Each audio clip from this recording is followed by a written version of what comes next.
আজকের আমাদের আলোচনার বিষয় ক্যালসিয়াম ভিটামিনের ঠাসা সস্তার লাল শাক, যা কিনা ডায়াবেটিসের জম, ওজন কমায় তরতরিয়ে।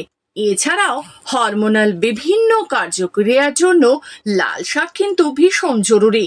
ভালো রাখে চোখ, তাই রসুন কালো জিরে ফোড়ন দিয়ে ভেজে নিন লাল রঙের এই শাক। দেখতে যেমন সুন্দর তেমনি খেতেও সুস্বাদু। আর এই রঙের জন্য আপনার বাড়ির ছোট্ট শিশুটিও একেবারে আকর্ষিত হবে। এই গরমের মরশুম জুড়ে শাক খাওয়ার প্রবণতা এমনিতেই আমাদের মধ্যে অনেক বেশি, সঙ্গে জারি তাপপ্রবাহ। এই সময় বাজারে দেখা মিলছে মরশুমি নানান রকম শাকের। গরমকালে বাজার ছেয়ে আছে লাল শাকও।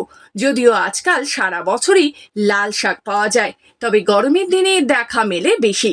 সুস্বাদু এই শাক পুষ্টিগুণে ঠাসা।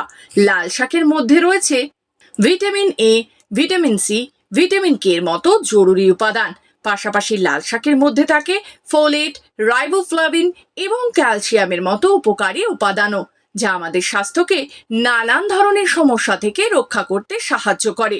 লাল শাক কিন্তু আয়ুর্বেদিক চিকিৎসার ক্ষেত্রেও অনেক উপকার রয়েছে এর।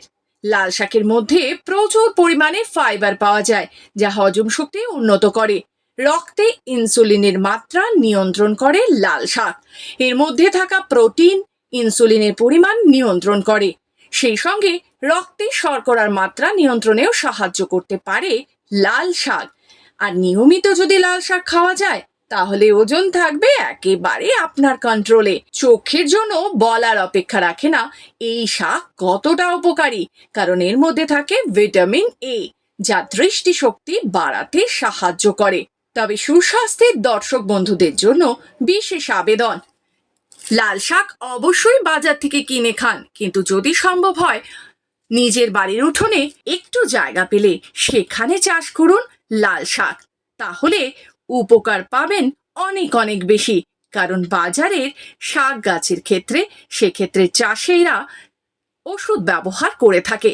তাই চেষ্টা করবেন যাতে বাড়ির উঠোনে লাল শাক লাগিয়ে খেতে পারেন, তাহলে অনেকটাই উপকার বেশি পরিমাণে আপনি পাবেন। আপনি সুস্থ থাকুন, এই আমাদের একমাত্র লক্ষ্য। আরো বিশদে জানতে হলে অবশ্যই বিশেষজ্ঞের পরামর্শ নিন।